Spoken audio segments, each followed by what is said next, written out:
So first of all, we want to thank Youth Business Trinidad and Tobago for having EY be a part of GEW, and we're really excited. I know we're coming down to the end of a prolonged week, but I'm sure a very exciting and fruitful week. As Sandrine indicated, one of my roles at EY is I am the EY Entrepreneur of the Year Program Manager. And what that has afforded me is really a lot of opportunities to get really connected and close to many entrepreneurs. And entrepreneurs of varying sizes, micro, small, and of course we have the large entrepreneurs. And so what we want to present today, myself, and I also have with me a co-presenter, Colin Ramsey, who's going to come after I do my piece. We're really going to present to you some of what we call best practices that we have observed many successful entrepreneurs would have exhibited through, of course, getting to know them in our Entrepreneur of the Year program, as well as our own client base here at EY. So as Sandrine indicated, we do have quite a bit of content here today. And of course, feel free, we are going to have a formal Q&A session at the end, but feel free to post your questions and we will try to get to all of the questions at the end. So these are some of the areas we are going to be covering today in this particular webinar. And really what this is focused on is growth. Regardless of what stage you are in your business life cycle, whether you're starting off, you have an idea, or you're an early startup, to a very mature business, growth is always on the minds of entrepreneurs.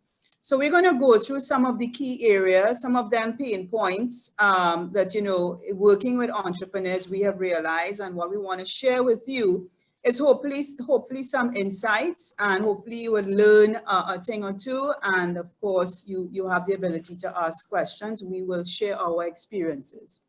So the first off, we want to start with articulating a clear strategy. Now, one of the most important aspects for entrepreneurial success is having a good strategy. And if you're thinking about starting a business, or if you're reshaping, reimagining, or reinventing yourself as a business, you have to have a plan. As a matter of fact, that is a golden rule in life, right? You really want to be able to know where you're going and to set certain goals. And that is basically what we mean by having a strategy and, of course, having a plan to go along with that strategy. Now, before we go into what makes a good strategy and a good strategic plan, let us set some context here. I know, of course, we have been hearing, the COVID-19 conversation is still alive and well. I don't think at the beginning of March, April, we thought we would have been still speaking about this, but we are. So this is an important context, particularly at this time for businesses. And what this graphic shows is, I'm sure there are many lessons learned, both privately as a country and even the world on COVID. And that's, of course, a debate that we can have, I'm sure can go on for days, right? But certainly what this has indicated, and still is, there's still a great level of uncertainty of the future. And also very important, what the new norm may look like. If we are going to be going back to where we were in 2019, or if because of this pandemic, certain things may change forever, certain things may change temporarily. So it's understanding that, particularly with certain aspects of your ecosystem. So when we look at the pandemic, it's important to understand the reason why this pandemic amplified and really, is a testimony to what can happen as a worst case scenario, is that it impacted many aspects of our ecosystem, from society, economic, government, the financial services sector, the consumer, an important stakeholder, and of course, commerce, business. And what makes this even worse is that imagine this being amplified 200 and something plus, meaning all countries are experiencing this. So that is what, really makes this pandemic unique from, other shocks that may have been isolated to certain regions, certain countries. before we get into, developing your strategy, following along from the last slide on the COVID and the impact, it's really important when you start off your journey to understand and appreciate the components or the stakeholders in your ecosystem, as this graphic clearly shows, right? And why is this important? It's important because when you operate a business, you're not operating in a silo. So you may be in the center there, but understand the success of your business is not just solely on your shoulders. It is based on the influence of all the stakeholders in your ecosystem. And what you also need to understand is that each stakeholder may have a different influence on your business. So understanding that is very key. Also, you have to be in a position to always being engaging in your stakeholder. Now, when I say engaging, that can take different forms, and it really depends on who the stakeholder is, right? But engaging just speaks to a level of investment, and investment can just simply be your time and effort spent on developing certain relationships with certain key stakeholders, right? Of course, first and foremost, we talk about one of our certainly major stakeholders as a business is, of course, our consumer. And we're going to speak about that when we get into strategy development. But if you notice, and I want to point this out because it's becoming more and more important, this whole area, this stakeholder pool we call social, community, and environment. We're hearing a lot of buzzwords, circulating about sustainability. And I mean, we have not been thrown in the trenches of sustainability as yet as a country, and by extension as businesses. But certainly on a global scale, there is a lot being said, a lot of narrative around this whole concept of sustainability. And primarily what that focuses on is your social, community, and environment, right? So as a business, you have a brand. And the question you need to ask yourself, right? How do you show up with your stakeholders, particularly ones that have significant influence over your business? And also, how do you show up in community? Are you known in your community? How do you show up in terms of your position on the environment? And this is a new concept. It's not new globally, but it's certainly, coming on our shores. It has already. And as a matter of fact, investors are investing. There are sustainability funds set up where the criteria is investing in businesses, whether it's debt financing or equity, based on the criteria that a business is really, operating in a responsible way in terms of its society and in terms of the environment.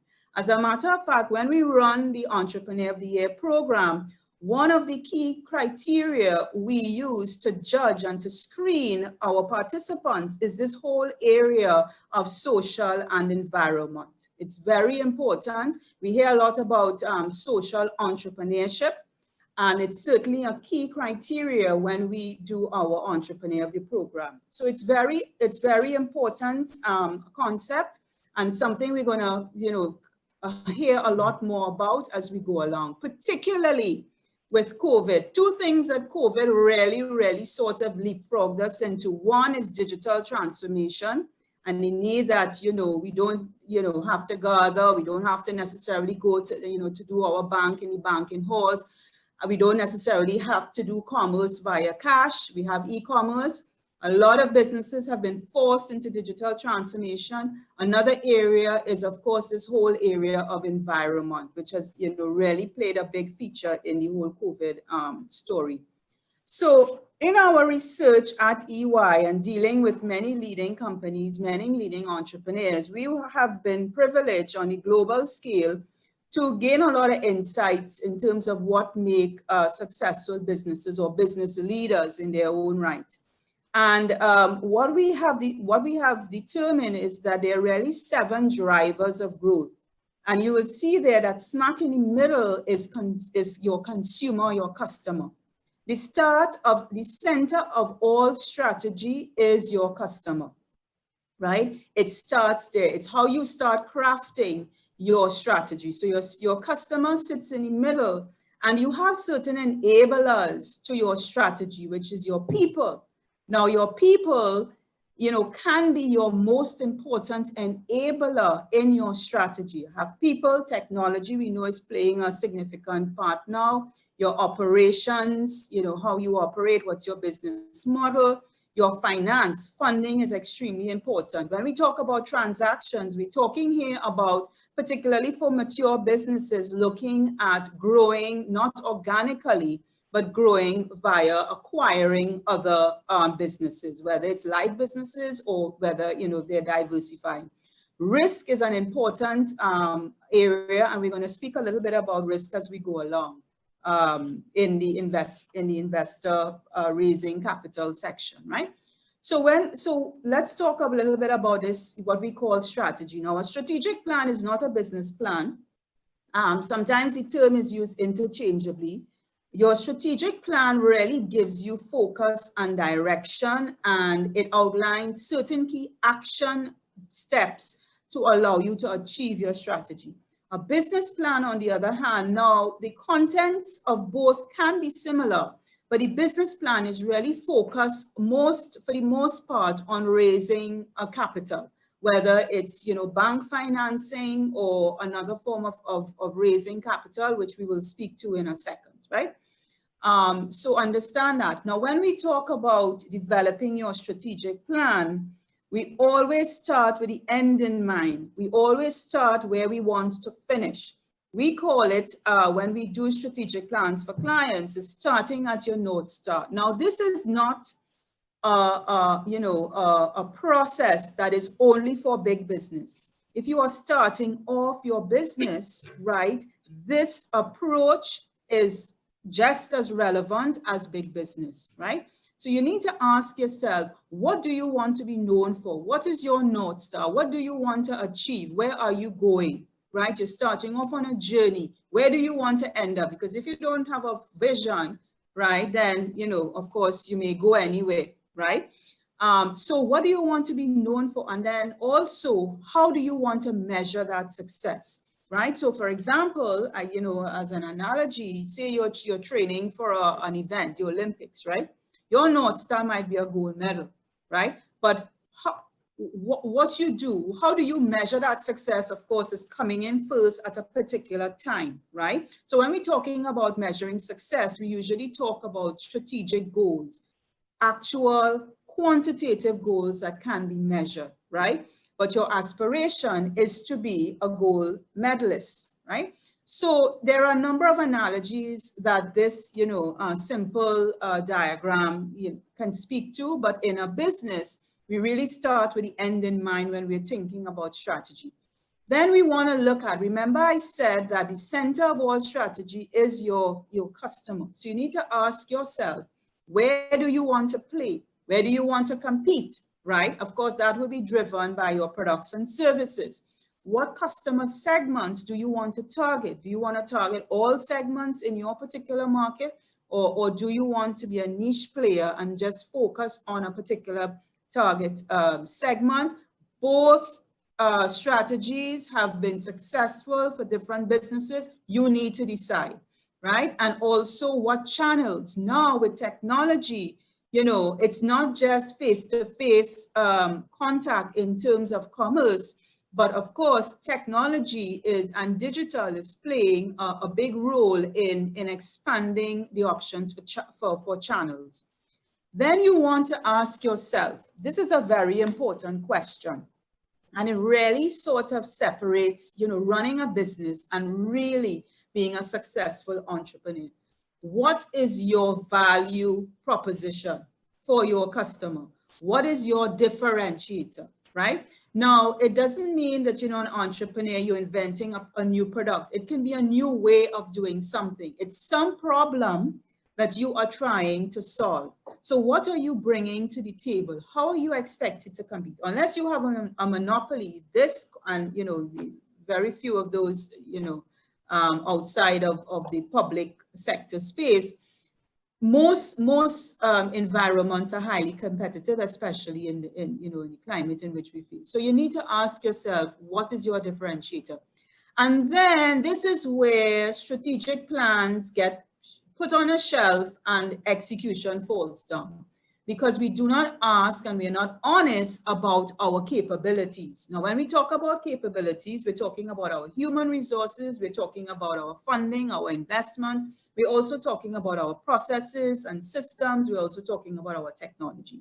So if we want to reach a particular North Star, what we need to establish is not what capabilities we have now, but what capabilities we need to achieve that North Star. Then ask yourself, what capabilities do you have now, and how you are bridging the gap speaks to the specific initiatives, what we call strategic initiatives, to achieve your North Star. And each initiative will have action plans, which are basically step-by-step, really a roadmap in order to achieve your strategy, your North Star. And of course, last but not least, is measuring success. There must be an element of monitoring your progress, and usually strategic plans tend to be done for 3 years.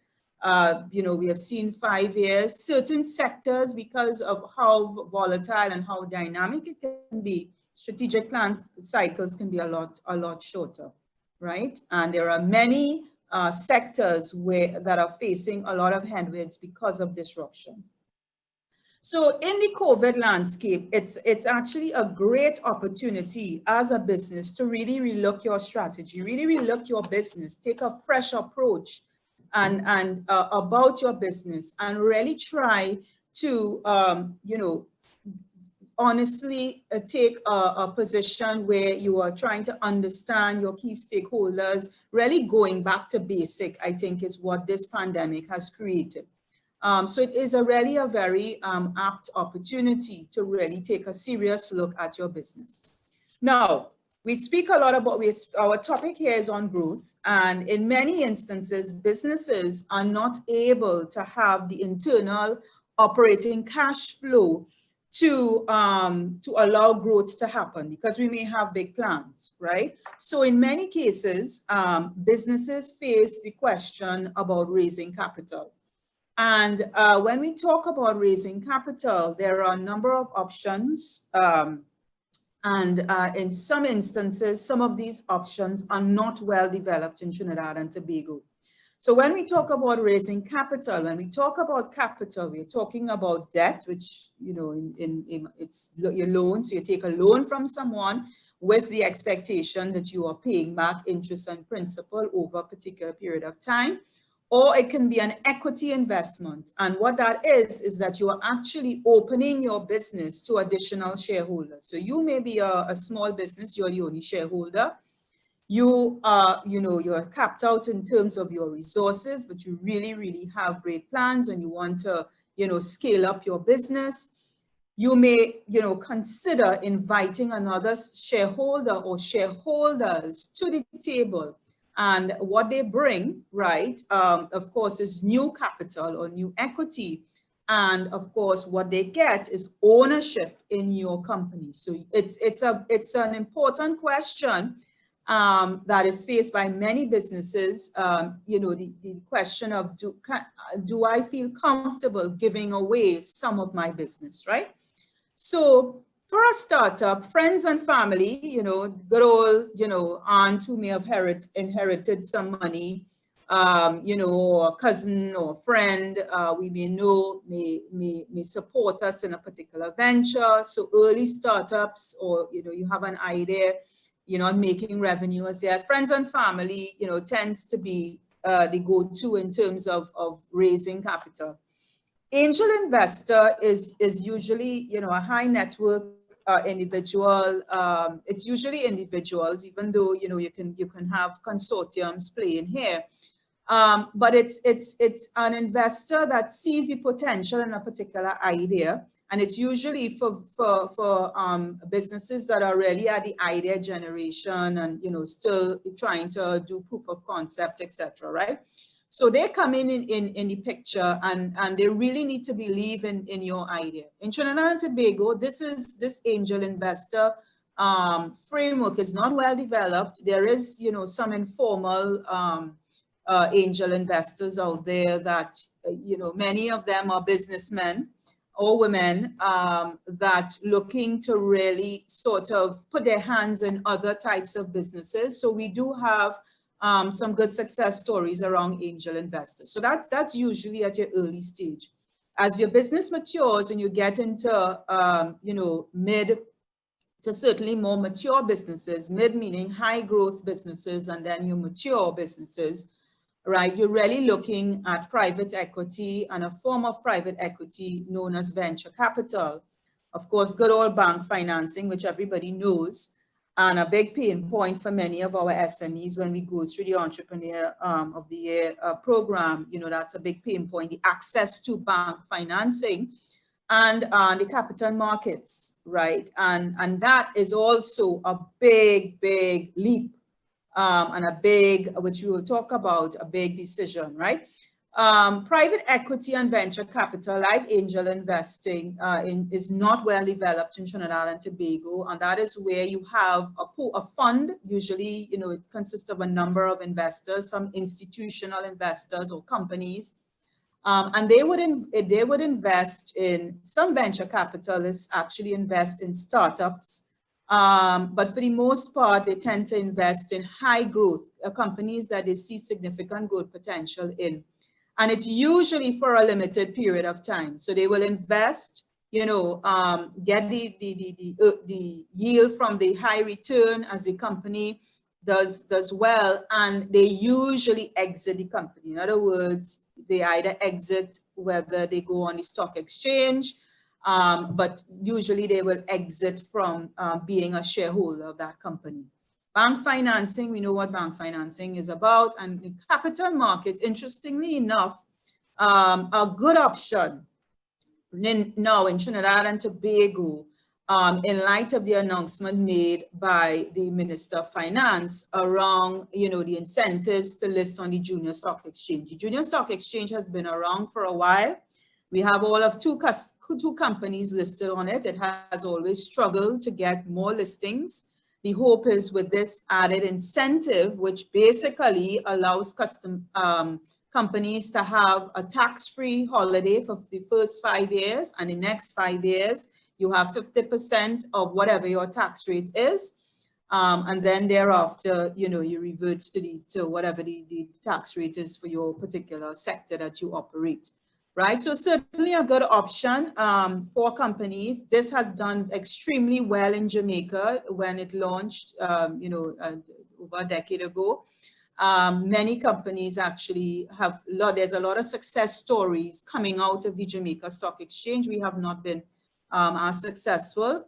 The minimum requirement to list is that your share capital, which is basically, you know, your shareholdings in the company, has to be before listing at a minimum of 5. So it's really targeted, it's not really targeted to large companies. It's really targeted to, you know, small and certainly the medium category. And after listing, you cannot exceed 50 million in terms of your share capital, right? And, you know, there are some other criteria in listing. We wouldn't go into that too much, but the option is there to actually take your company public and, you know, list on the junior stock exchange, right? But generally speaking, you know, many businesses, you know, are panicked by the idea of necessarily going public. And the option is, of course, trying to find, you know, private investors to invest in their business, or, as I said, bank financing is typical, right? Now, I mentioned the difference between a business plan and a strategic plan, and here we're going to focus on the business plan because, of course, we're talking about raising capital, and it's important to be able to articulate your story. And entrepreneurs are very passionate, and you hear it, you know, in when they're articulating their business. But understand that if you are pitching your idea to an investor or even a bank, you need to put yourselves in the investor's shoes. And that is the shoes of looking at opportunity in your business. And also a big component is looking at risk. It all boils down to risk and opportunity. When we talk about risk, what an investor or what a bank or financier is prepared to pay, right, is predicated on what they can expect to earn from that business, right? So a high risk business, the expectation is that my return should compensate me for the higher risk by a higher return, right? So this on the screen here are some key components of a business plan, business description. We spoke a lot about strategy, knowing who your customers are, your products and service, your external climate. We spoke a lot about the ecosystem and understanding. It's not just understanding where it sits now, but understanding what is coming into the pipeline in terms of changes, etc. What's the outlook for your particular market? Your competition, you're not in business alone. It's not a silo. So you need to have an appreciation of how your competition is working. Marketing and sales, how do you articulate, what do you do in that area? Your operations. When we talk about operations, we're talking about starting with your organizational structure. And we're going to talk a little bit about that. We're talking about, what your technology, your processes, your systems in place, all of that, your distribution, your supply chain, so procurement, all of that is under the umbrella of operations. I spoke about your management team, extremely important, because an investor and a financier is not coming in your business to run your business. So, but they want a return, right? They have very little control. So they need to know that your people and you know what you're doing, right? So strong management team. Financials and cash flows, most times that's the first page they go to see how much returns I can really make from that business. And we're going to talk about cash flows in a sec. Risk and opportunity. You need to understand when you write your business plan, you need to take a step back, and all of these areas that I have highlighted, are there risks associated with these areas, right? And how can I mitigate that risk? And what is my answer for mitigating that risk? What have I put in place to mitigate that risk? You need to be able to articulate, because that's the question financiers and investors are going to look at. They're going to play devil's advocate. And where they see risk in certain areas, that is going to be the first conversations they're going to have. The do's and don'ts in a plan. I mean, I'm not going to go through this in detail, but very important. Don't read it alone. Share it with someone that you can, you trust and will give you a good, a good sounding board. Don't just sit there, do your business plan without bouncing it on someone, and appreciate your audience. So take off your lens and put on the lens of your investor, or, if you're going to a bank.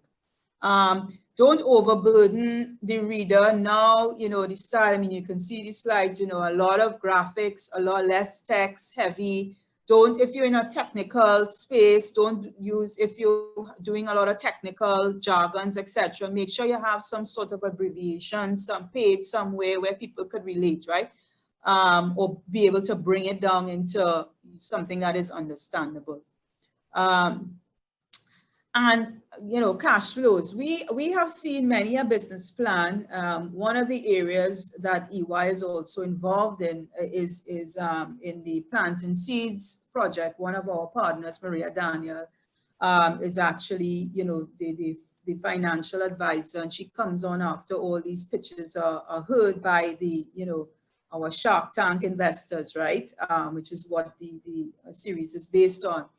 And we see these business plans. We actually get to work with many of the entrepreneurs before they actually do the pitch for the investors, and we guide them along. And one of the areas that is usually an area where we have a lot of conversation around is cash flows, right? The cash flows need to be robust, and it needs to be realistic. Many times we see what we call hockey stick cash flows. And what you need to understand when you're building up your cash flow, you need to start from the ground up. So if you are projecting a particular revenue figure, say $100,000, right? You need to be able to say how many units, if you're selling units, you're going to sell and what is your price, right? Once you have the, because that's what you get, that's how you get revenue. You need to be able to, your price, right, needs to be competitive. Are you playing the strategy of being, more high-end provided, and nothing is wrong with that. That is a strategy that may work, right? If that's the case, fine. So that justifies your price, right? What about your quantity? Can you sell the quantity that you're saying at that price? What is the plan for selling this quantity, right? Especially if you're starting. So you have to really dig behind the numbers when you're building the cash flows, right? It has to be specific. It has to be, of course, timely, realistic, attainable, all these things. It has to be smart. So if we are raising capital and we're looking at, inviting shareholders in, so we're speaking about equity, one of the areas that you need to have an appreciation for is how do you value your business, right? I'm not going to get into too much detail in terms of the technical, procedures, etc., in terms of all of these approaches, but I am going to highlight it and speak about them, right? So there are three main common valuation approaches: income, market, and asset-based approach, right? Now, the first one, what that speaks of, it speaks of the future. So you value your business based on the ability to earn future cash flows. Now, because $1 today is not going to be worth $1 tomorrow or $1 5 years from now, when you have established your future earning potential of your business, what you need to do is you need to bring it to present day value, something we call discounting cash flows, right? So simply put, that is your income approach. Now, there are advantages and disadvantages. I'm not going to, if you all have questions on it, we can touch on it later. But this approach is very good for if your future is more indicative of where you are than where you are now, right? Because you're valuing obviously future cash flows. Of course, there's risk in that, how robust are your projections, right? So that is in a nutshell that's the income approach. On the market approach, right, which is the next approach. So this is basically, a graphical representation of your cash flows over typically 3 to 5 years, discounting it to come up with your value of your business, right? Now, if you look at the market approach, what the market approach says is, and we could all relate to this one, is I have a company. Is there a similar company out there like mine? Well, so that's why it's similar, that may have sold recently. How much did that company sell for? I can then use that as a bench to value my company. In simple terms, it's like a car. I have a car for sale, right? So if I'm driving a Toyota, I'm not going to look at what Mercedes-Benz are, used Mercedes-Benz are selling for. I'm going to look at, what a Toyota my year is selling for, and bench that in terms of, coming up with what I can potentially value my car for, right? Now, on the asset-based approach, so that's simply it's looking at a subject company, right, and seeing how best I can, come up with a value based on what that particular company may have sold for. Now, the mechanics behind doing that is this.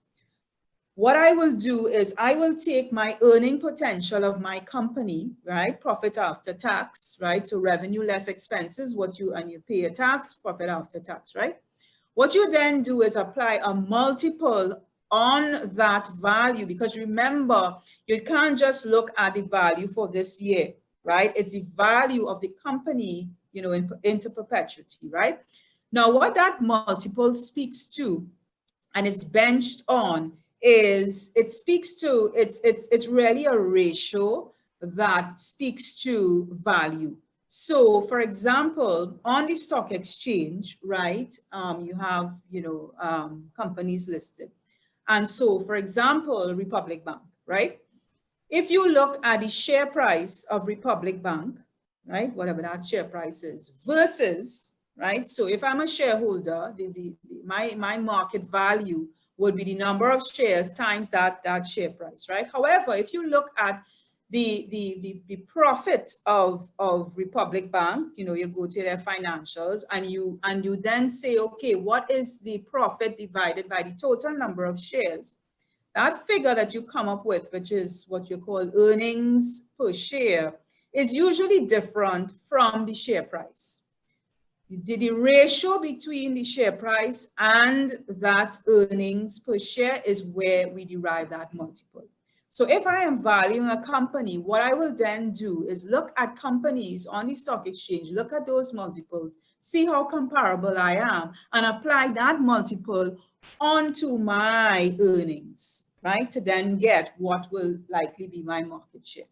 The last one, which is very simple, taking all your assets. Assets are what you own and minusing all your liabilities, what you owe. Simple. And there are different reasons why, you would use each one. Holistically, right, each valuation method will really go depending on their business life cycle. In an early startup, where you really have very limited revenue or no revenue at all, you maybe have a business idea, you're really looking at cost plus percentage, and that percentage speaks to sweat equity. So you add up all the assets in your business, right? And then what you do is you apply a particular percentage to that, which you infer as sweat equity. Now, the percentage can vary widely, and it's usually, if you're looking at financing, it's usually a point of negotiation. You can be, a mid startup, and you have a lot of sweat in the business. You can then command a higher percentage. If you're now starting up, you may not have, the proven track record. Your sweat equity may not be as high as, a late startup or mid startup, right? Then we have, but you are a startup nonetheless. So you have your early startups and your mid startup. On your mid and late startup, what you're saying is that, and again, this is, for example, if you're looking at private equity or venture capital, what a venture capitalist will do is not look at your earnings now, because you may be making losses. What they would look at is your earnings when they intend to exit. So it could be 5 to 7 years. And what they will do is, they will apply a multiple on that and then discount it to present value. That's in a nutshell, very high level, simple approach to valuing in that instance, right? High and mature growth companies, we go back to the traditional approaches that I mentioned about, the income approach for high growth. And the reason why is that for a high growth, where you are now is not indicative of your future because you are growing so in a rapid amount. So you really want to put more reliance on your future cash flows. For a mature company, either approach, discount, market, it really just depends on the situation. The good old question, does price versus equal value all of the times? Most times, no. It's like selling a car, right? I may go to a house. I may have my house value, but what I get on the market is price, right? And there are many reasons for that. I may be a motivated seller and I just want to get out, and the buyer is grateful and they may get a lower price than value. Or it may be a very competitive situation and I may be able to actually get more than value, right? So that's valuing your company and appreciating what you are, because you cannot begin conversations with investors just on the code. You really need to understand what I really bring into the table, right? And so you really need to get behind your numbers and understand what your business is valued. Managing cash flows, again, another area that we see slip from businesses, particularly small and medium businesses, because they do not have an appreciation of the cash cycle. And many times, you know, you sell a product, and what you end up doing is spending revenue rather than spending cash.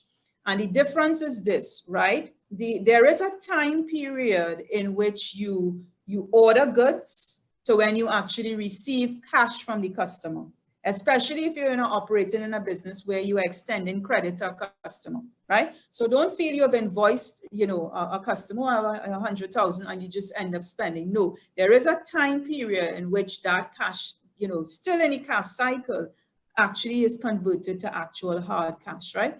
And there are a number of ways that you can really spend some time in your business and fine tuning to release cash. A big area is an area of what we call working capital. And we're going to get into it a little bit, but these are some of the areas where, you know, drives that cash conversion cycle I was talking about, right? And we're going to speak to some of them, but very important. COVID, one of the lessons for COVID for sure is that cash is king and it will always be king, right? And so quite simply, right, and I would suggest that it's this exercise. If you have a good supporting management team, even if it's just, you know, 2 people or 3 people, go through this exercise with that team, because what that does is it gets buy-in one time, right?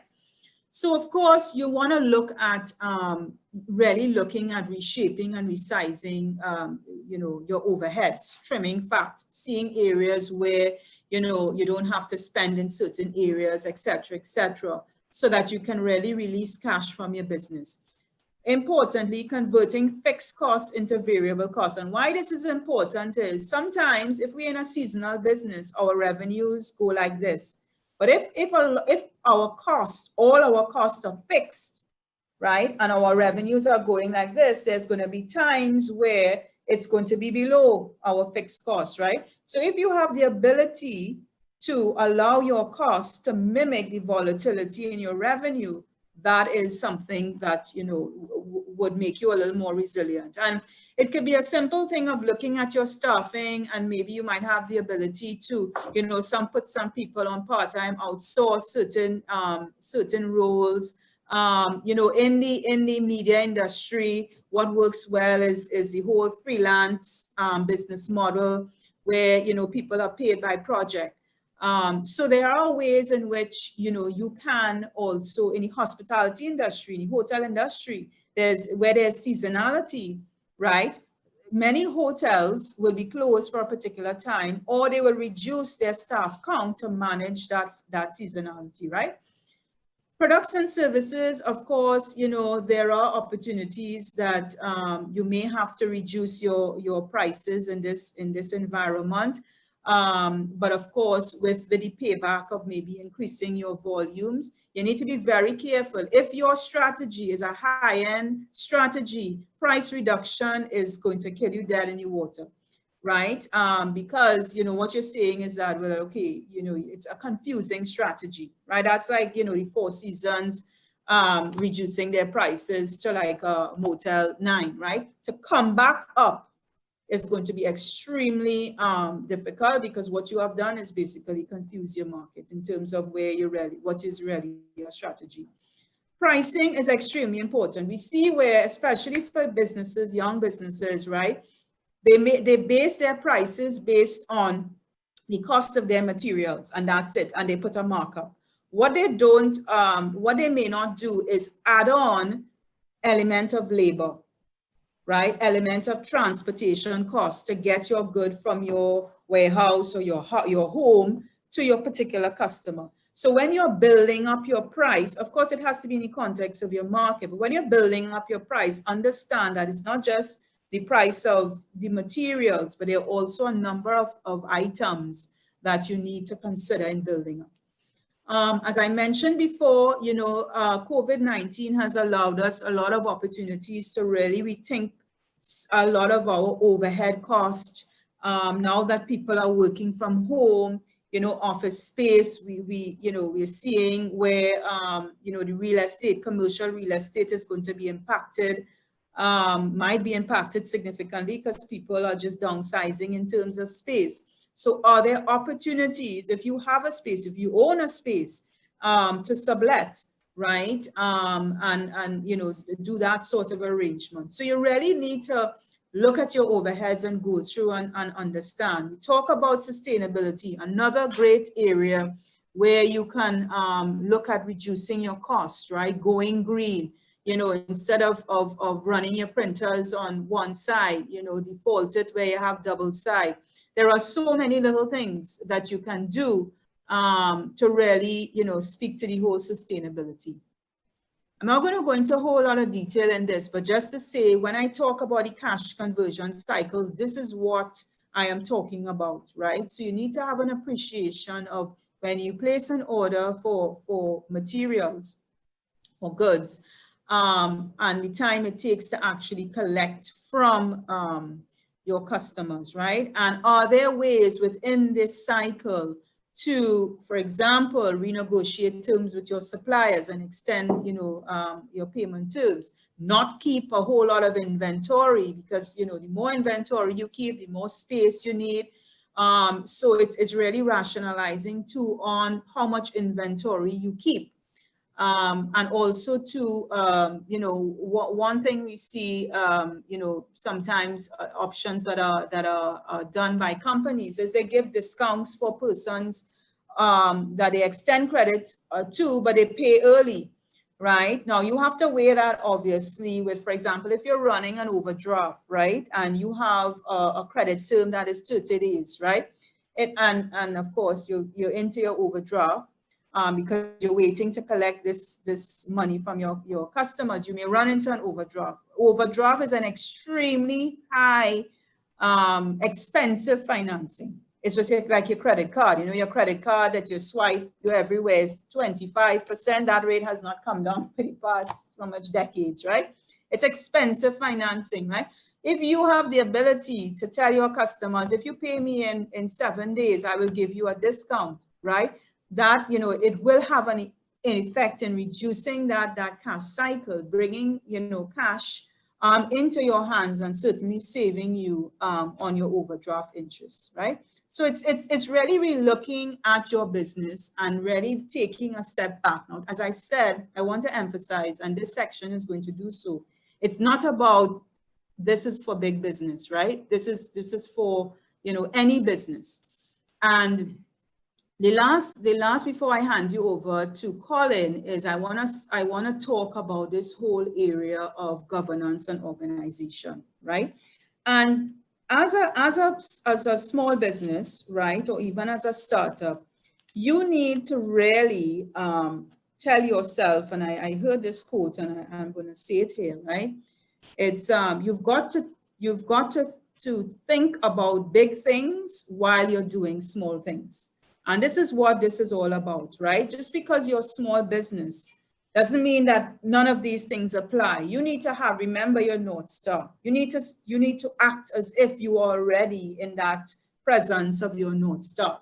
So I'm not saying that, you know, if you have a very small company, you may not necessarily, you know, have a formal board of directors. But what works very well are two things: an advisory committee, which is a little less formal than directors, right? Which comes with a certain level of risk as a director. It's an advisory committee, you know, your close circles. It can be, you know, your family and friends. Make sure though, when you're putting this committee together, it's people with different skill sets. Don't put all lawyers, don't put all accountants. You need a mix, social media, marketing, right?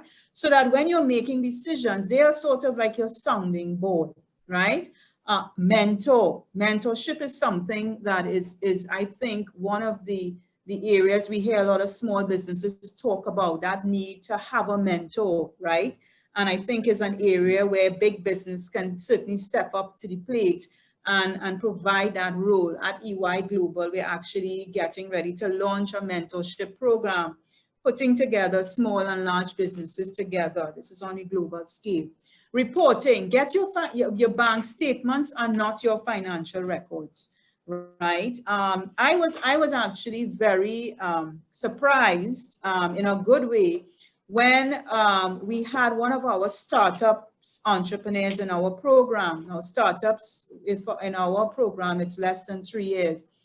This company, she started a company 2 years ago. When I went to interview her for our program, she had audited financial statements. I was shocked because many big businesses don't even have audited financial statements, and they were up to date, right? So it's important. There are so much, inexpensive accounting softwares. You don't have to be a certified, accountant.